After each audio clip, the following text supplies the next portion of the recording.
Bismillahirrahmanirrahim. Assalamualaikum warahmatullahi wabarakatuh.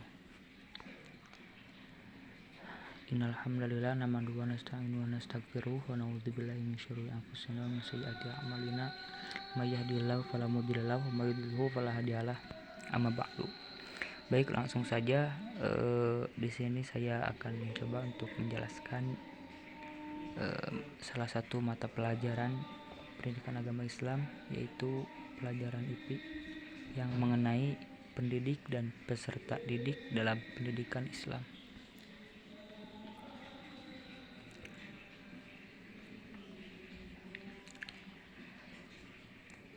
Pengertian pendidik. Pendidik secara umum, pendidik adalah orang yang memiliki tanggung jawab untuk mendidik. Sementara itu, secara khususnya, pendidik dalam perspektif pendidikan Islam adalah orang yang bertanggung jawab terhadap perkembangan peserta didik dengan mengupayakan perkembangan seluruh potensi, baik potensi afektif, kognitif, maupun psikologis sesuai dengan nilai-nilai ajaran Islam. Dalam hal ini dipertegas oleh Undang-Undang Nomor 20 Tahun 2003 tentang Sistem Pendidikan Nasional Sisdiknas yang berbunyi, pendidik adalah tenaga kependidikan yang berkualifikasi sebagai guru, dosen, konselor, pamong belajar, widya iswara, tutor, instruktur, fasilitator, dan sebutan lain yang sesuai dengan kekhususannya serta berpartisipasi dalam menyelenggarakan pendidikan. Kemudian kedudukan pendidik. Kedudukan pendidik menurut Rasulullah SAW, pendidik berkedudukan sebagai orang tua sebagaimana terdapat dalam hadis di bawah yang artinya, dari Abu Hurairah radhiyallahu anhu, dia berkata, Rasulullah SAW bersabda, sesungguhnya saya bagi kamu semua laksana ayah terhadap anaknya. Saya mengajarkan kepada kamu semua ketika mendatangi WC. Maka janganlah kamu semua menghadap kiblat dan jangan pula membelakanginya.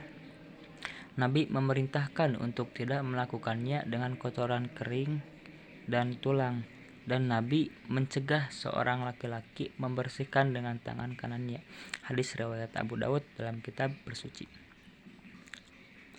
Kemudian keutamaan pendidik. Yang pertama, ditinggikan derajat oleh Allah Subhanahu wa taala. Dalam ajaran Islam, posisi guru mendapatkan tempat terhormat dan mulia di sisi Allah Subhanahu wa taala sesuai dengan firman-Nya yang terkandung dalam surat Al-Mujadalah ayat 11 yang artinya, hai orang-orang beriman, apabila kamu dikatakan kepadamu berlapanglah dalam majelis, maka lapangkanlah, niscaya Allah akan memberi kelapangan untukmu. Dan apabila dikatakan berdirilah kamu, maka berdirilah, niscaya Allah akan meninggikan orang-orang yang beriman di antaramu dan orang-orang yang diberi ilmu pengetahuan beberapa derajat, dan Allah Maha mengetahui apa yang kamu kerjakan. Kemudian yang kedua, terbebas dari kutukan Allah Subhanahu wa taala. Seorang guru yang baik dalam pengertian melaksanakan tugasnya dengan ikhlas karena Allah akan mendapat kemuliaan dan keutamaan. Di antara keutamaan itu adalah ia termasuk golongan orang yang tidak putus dari rahmat Allah atau orang yang terkutuk. Sehubungan dengan ini terdapat hadis sebagai berikut. Abu Hurairah meriwayatkan bahwa dia mendengar Rasulullah SAW bersabda, ketahuilah bahwa sesungguhnya dunia dan segala isinya terkutuk kecuali zikir kepada Allah dan apa yang terlibat dengannya, orang yang tahu ataupun guru atau orang yang belajar. Kemudian syarat-syarat pendidik. Menjadi seorang pendidik bukanlah hal yang mudah atau sekedar mentransfer ilmu pengetahuan saja.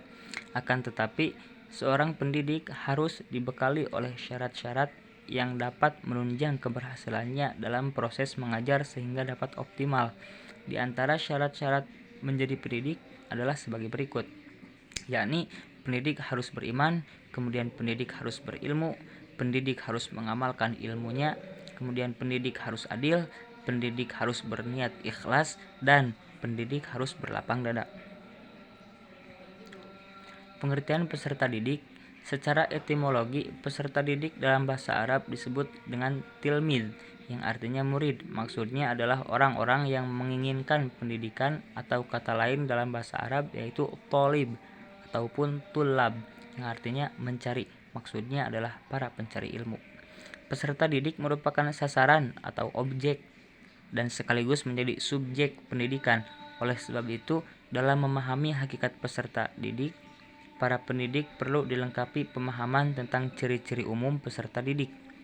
Setidaknya, secara umum peserta didik memiliki 4 ciri, yaitu peserta didik dalam keadaan sedang berdaya. Maksudnya ia dalam keadaan berdaya untuk menggunakan kemampuan, kemauan, dan sebagainya. Kemudian, keinginan untuk berkembang ke arah dewasa. Peserta didik mempunyai latar belakang yang berbeda dan peserta didik melakukan penjelajahan terhadap alam sekitarnya dengan potensi-potensi dasar yang dimiliki secara individu. Hakikat peserta didik. Dalam pandangan pendidikan Islam, untuk mengetahui hakikat peserta didik tidak dapat dilepaskan hubungannya dengan pembahasan tentang hakikat manusia, karena manusia hasil dari suatu proses pendidikan. Menurut konsep ajaran Islam, manusia pada hakikatnya adalah makhluk ciptaan Allah yang secara biologis diciptakan melalui proses pertumbuhan dan perkembangan yang berlangsung secara evolutif, yaitu melalui proses yang bertahap. Sebagai makhluk ciptaan, manusia memiliki bentuk yang lebih baik, lebih indah, dan lebih sempurna dibandingkan makhluk lain ciptaan Allah. Hingga manusia dinilai sebagai makhluk lebih mulia. Sisi lain, manusia merupakan makhluk yang mampu mendidik, dapat dididik, karena manusia dianugerahi sejumlah potensi yang dapat dikembangkan. Itulah antara lain gambaran tentang pandangan Islam mengenai hakikat manusia, yang dijadikan acuan pandangan mengenai hakikat peserta didik dalam pendidikan Islam. Baik, untuk kesimpulan dari pembahasan di atas, maka dapat disimpulkan bahwa pendidik adalah orang yang melakukan kegiatan dalam bidang mendidik. Secara khusus, pendidikan dalam perspektif pendidikan Islam adalah orang-orang yang bertanggung jawab terhadap perkembangan seluruh potensi peserta didik. Kalau kita melihat secara fungsional, kata pendidik dapat diartikan sebagai pemberi atau penyalur pengetahuan keterampilan. Seorang pendidik mempunyai rasa tanggung jawab terhadap tugas-tugasnya sebagai seorang pendidik, membersihkan, menyempurnakan, serta membawa hati manusia untuk taqarrub kepada Allah Subhanahu wa Ta'ala. Baik, sekian apa yang dapat saya sampaikan. Mohon maaf bila masih banyak kesalahan. Khudz masafa wa da'ma qadar. Assalamualaikum warahmatullahi wabarakatuh.